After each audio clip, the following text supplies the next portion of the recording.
ಮಹದಾಯಿ ಯೋಜನೆಗೆ ಆಗ್ರಹಿಸಿ ಗದಗ ಜಿಲ್ಲೆ ನರಗುಂದ ಪಟ್ಟಣದಿಂದ ಗದಗಿನವರೆಗೂ ಕೂಡ ಸುಮಾರು 60 ಕಿಲೋಮೀಟರ್ವರೆಗೆ ಪಾದಯಾತ್ರೆ ಮಾಡಲಾಗ್ತಾ ಇದೆ.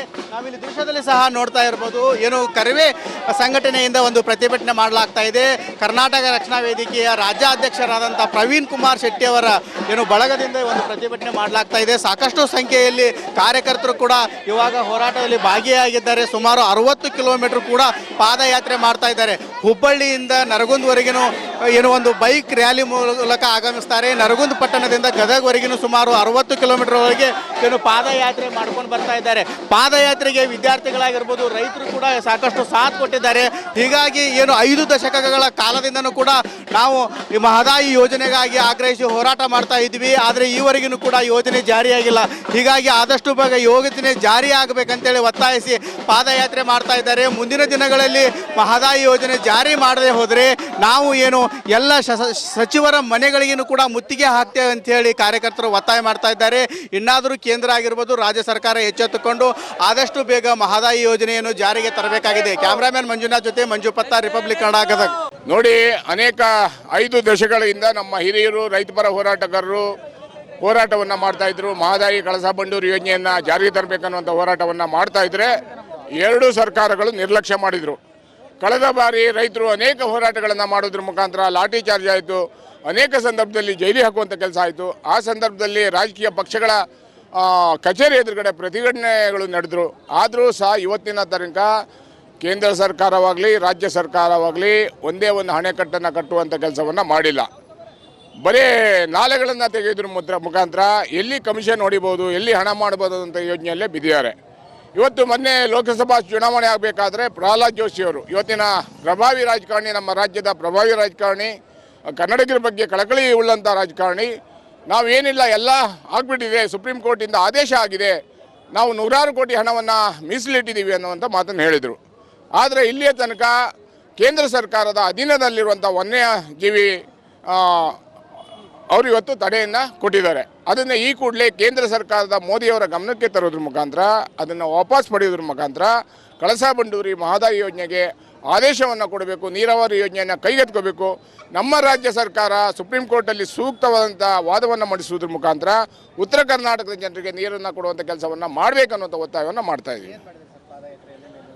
ಪಾದಯಾತ್ರೆ ಹುಬ್ಬಳ್ಳಿಯಿಂದ ಬೈಕ್ ರ್ಯಾಲಿ ತನಕ, ನರಗುಂದ ತನಕ ನಾವು ಬಂದು ಅಲ್ಲಿಂದ 2 ದಿನಗಳ ಕಾಲ ಪಾದಯಾತ್ರೆಯನ್ನು ಮಾಡಿ ಎಲ್ಲ ನಮ್ಮ ಕಾರ್ಯಕರ್ತರು ರಾಜ್ಯದ ವಿವಿಧ ಭಾಗದಿಂದ ಬೆಡ್ಶೀಟು ಕಂಬಳಿಗಳನ್ನು ಅವರೇ ತಂದು ಸರ್ಕಾರಿ ಶಾಲೆಯಲ್ಲಿ ಮಠದಲ್ಲಿ ಮಲಗಿ ಇಲ್ಲಿಯ ತನಕ ನಿಮ್ಮ ಗದಗದ ಬಿಸಿಲಲ್ಲಿ ನಡೆದು ಇಲ್ಲಿ ತನಕ ಬಂದಿದ್ದೀವಿ. ಈ ಕೂಡಲೇ ರಾಜ್ಯ ಸರ್ಕಾರ ಮತ್ತು ನಮ್ಮ ಲೋಕಸಭಾ ಸದಸ್ಯರು ಎಚ್ಚೆತ್ತುಕೊಳ್ಬೇಕು. ಎಚ್ಚೆತ್ತುಕೊಂಡಿಲ್ಲ ಅಂದರೆ ನಾವೆಲ್ಲರೂ ಲೋಕಸಭಾ ಸದಸ್ಯರ ಮುಂದೆ, ಕೇಂದ್ರ ಸಚಿವರ ಮನೆಯ ಮುಂದೆ ಧರಣಿ ಮಾಡಲಿಕ್ಕೆ ಮುಂದಿನ ದಿನಗಳಲ್ಲಿ ಸಿದ್ಧವಾಗಿದ್ದೀವಿ ಅನ್ನೋದು ಎಚ್ಚರಿಕೆ ಕೊಡ್ತಾ ಇದ್ದೀವಿ. ಬಂಡೂರಿ ಮತ್ತು ಮಹದಾಯಿ ನದಿ ಯೋಜನೆ ಜಾರಿಗೆ ಆಗಬೇಕಂತ ಬಹುಶಃ ಒಂದು 4-5 ದಶಕಗಳಿಂದ ನಡೀತಾ ಇದೆ. ಆದ್ರೂ ಕೂಡ ಇಲ್ಲಿರ್ತಕ್ಕಂಥ ಸಚಿವರು, ಶಾಸಕರು, ಸಂಸದರು ನಿರ್ಲಕ್ಷ್ಯವನ್ನು ಮಾಡ್ತಾ ಇದ್ದಾರೆ. ಕೇಂದ್ರ ಮತ್ತು ರಾಜ್ಯ ಸರ್ಕಾರಗಳ ಮುಖಂಡರ ಗುಲಾಮರಾಗಿ ಕೆಲಸ ಮಾಡ್ತಾರೆ. ನಮ್ಮಲ್ಲಿ ತಾಕತ್ ಮಾಡ್ತಕ್ಕಂಥ, ಹೋರಾಟ ಮಾಡ್ತಕ್ಕಂಥ ಪ್ರತಿನಿಧಿಗಳು ಇಲ್ಲಾರದು ಭಾಳ ವಿಷಾದನೀಯ ಸಂಗತಿ. ಕೂಡಲೇ ನಾವೇನು ನಿಮ್ಮ ಸಂಪತ್ತು ಕೇಳ್ತಾ ಇಲ್ಲ, ನಿಮ್ಮ ಆಸ್ತಿ ಕೇಳ್ತಾ ಇಲ್ಲ, ನಮಗೊಂದು ಮನೆ ಕೊಡಂತ ಕೇಳ್ತಾ ಇಲ್ಲ, ನಮ್ಮ ಮನೆಗೆ ನೀರು ಕೊಡಂತ ಕೇಳ್ತಾ ಇಲ್ಲ. ನೀವು ಕುಡಿತಕ್ಕಂಥ ನಿಮ್ಮ ಮಕ್ಕಳು, ಮೊಮ್ಮಕ್ಕಳು, ಇಡೀ ನಾಡು ನೀರು ಕುಡಿತಕ್ಕಂಥ ನೀರನ್ನು ಕೇಳ್ತಾ ಇದ್ದೀವಿ. ಅದನ್ನು ಬಿಟ್ಟು ನೀರು ಪೋಲಾಗಬಾರ್ದು. ಈ ಇತ್ಯರ್ಥವನ್ನು ಕೂಡಲೇ ನೀವು ಮಾಡಬೇಕು. ಪ್ರಹ್ಲಾದ್ ಜೋಶಿ ಇರ್ಬೋದು, ಇಲ್ಲಿರ್ತಕ್ಕಂಥ HK ಪಾಟೀಲ್ ಇರ್ಬೋದು, ಸಂಬಂಧಿಸಿದ ಎಲ್ಲ ಶಾಸಕರು ಗಮನ ಹರಿಸ್ಬೇಕು. ರೈತರ ಕೂಗನ್ನು ಕೇಳಬೇಕು. ಬರೀ ಬಾಯಿತಲಲ್ಲಿ ರೈತರು ನಮ್ಮ ಬೆನ್ನೆಲುಬಲ್ಲ. ರೈತರ ಬಗ್ಗೆ ಕಾಳಜಿ ಮಾಡಬೇಕು. ಈ ಸಂದರ್ಭದಲ್ಲಿ ಈ ಸಮಸ್ಯೆಯನ್ನು ಬಗೆಹರಿಸಬೇಕು. ಇಲ್ಲದಿದ್ದರೆ ಮುಂದಿನ ದಿನ ಹೋರಾಟ ಮಾಡ್ತಕ್ಕಂಥದ್ದು ನಾವು ಮಾಡ್ತೀವಿ.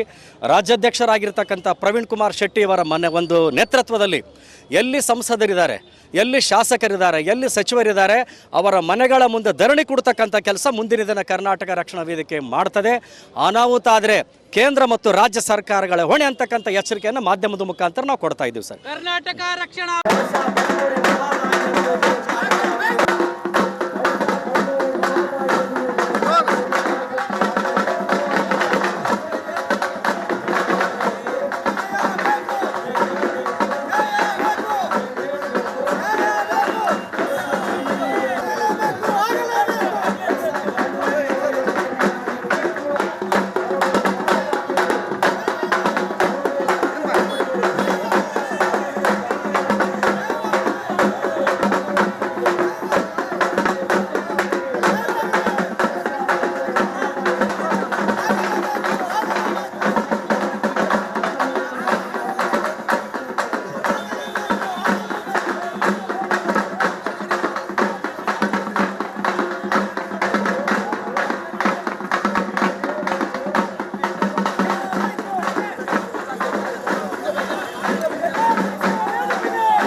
Thank you.